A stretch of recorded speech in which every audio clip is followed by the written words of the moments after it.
Students in many states are already back in school. You may remember this picture taken when students returned to a class in Georgia showing no social distancing and few masks. As part of our School Matters series, we sat down with a group of educators from a diverse mix of public high schools in the cafeteria of Parsippany Hills High School in New Jersey. The group included Pedro Hernandez, who teaches social studies at that suburban school, Emily Krieger, who teaches health in a rural part of New York State. Sheena Graham is a music and chorus instructor in Connecticut's largest city, Bridgeport, and Matt Baker, who teaches math in New York City. Here's what they had to say. Show of hands. Who's anxious about going back into the classroom? Everybody. Pedro, what are you anxious about? I want to be back in the classroom. I'm a part of a response team at our school here, and I see everything that our school is trying to do to keep it safe and clean. But once you leave the school and the kids, you don't know what they might bring in. That's my biggest concern, is what I might bring home to my family and my kids and the people watching my kids. When a student tests positive, now what, right? That was part of the contact tracing. We're not equipped to do that. We're educators.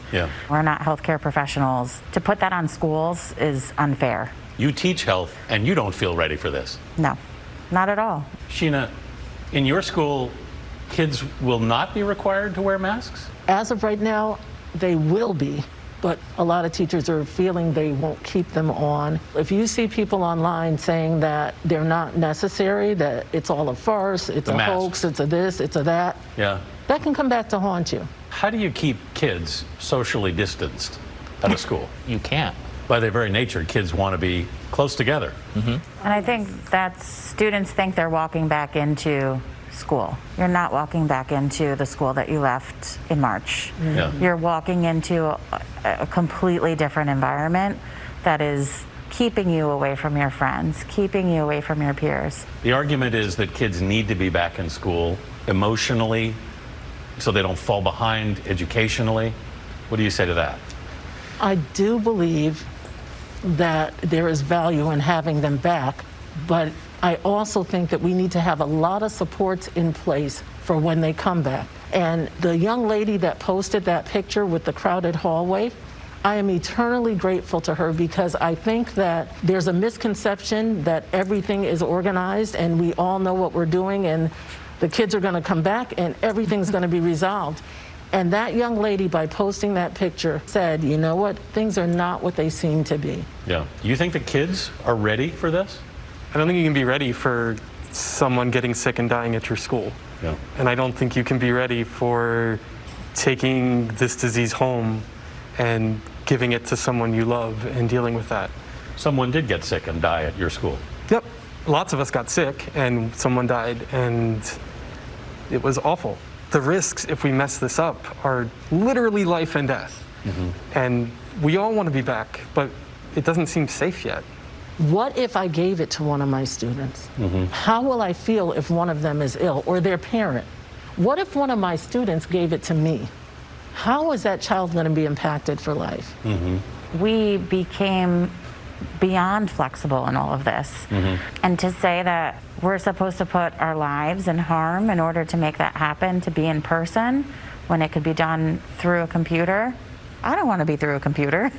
But I also don't want to be taking home COVID to my family. I think every teacher would say this: you don't go into teaching for the money.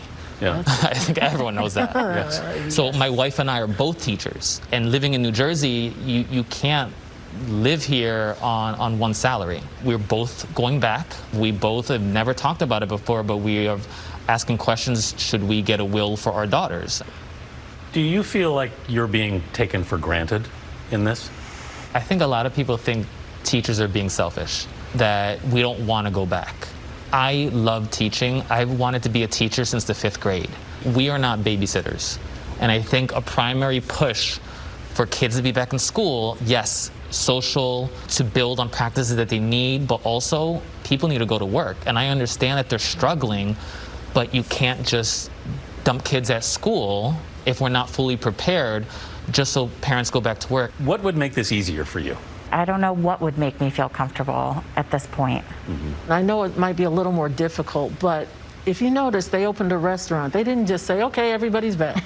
Right. It's like, let's start at 25%. Yeah. It seems when it comes to the schools, it's just like, let's do it. Yeah. I'm worried that the kids that are going to be the most affected are the communities and the kids that have already been most affected by this. The argument for us to go back is that these minoritized communities need support, but those are the communities that are going to be the most affected if this falls apart. They're using these kids as the reason that we need to be back, and they're not even planning to take care of the kids. I think that some people viewed it as if we just had time off when we went to remote learning. And what they weren't seeing behind the scenes is how we were dealing with students all different hours of the day. Yes. So for example, if I have a high school student, there's one device in that family, but there's 4 or 5 children that have to use it. Some of them had to actually work to help support their families because of lost income. Yeah. So when they got off from work, we had class. Yeah. There was a misconception that we weren't doing our jobs. We were doing our jobs plus some. Yes, they were. A footnote here, Matt Baker, the Brooklyn teacher we heard in the piece, actually had COVID last March and continued teaching remotely while sick. He lost his colleague, Kimberly Wynn, to COVID as well. You may remember her from a Lives to Remember piece we did last spring. Kimberly Wynn was just 33. I do remember because she was 33. I thought it was interesting that you all wore masks because you were socially distanced. Was it because you were inside? Because one of the teachers literally was coming out for the first time in public and was concerned. So out of respect, my sincere thanks to Matt, Pedro, Sheena, Emily for talking honestly about all of this. They were all so good, Anthony. Many teachers were afraid to express their feelings because of blowback because of this. They were all so good. Talking about blowback, I love how Sheena gave a shout out to the student who posted that picture in the crowded halls. Yes. Because remember, that student was suspended at first. They then reinstated it. Because it's important that we get to see what is happening in the What's schools. really happening. And I love that she gave a shout out to that teacher. They were all good. They were all good talkers. Very good. They all get A's, A+. Nicely done, teachers. Nicely done.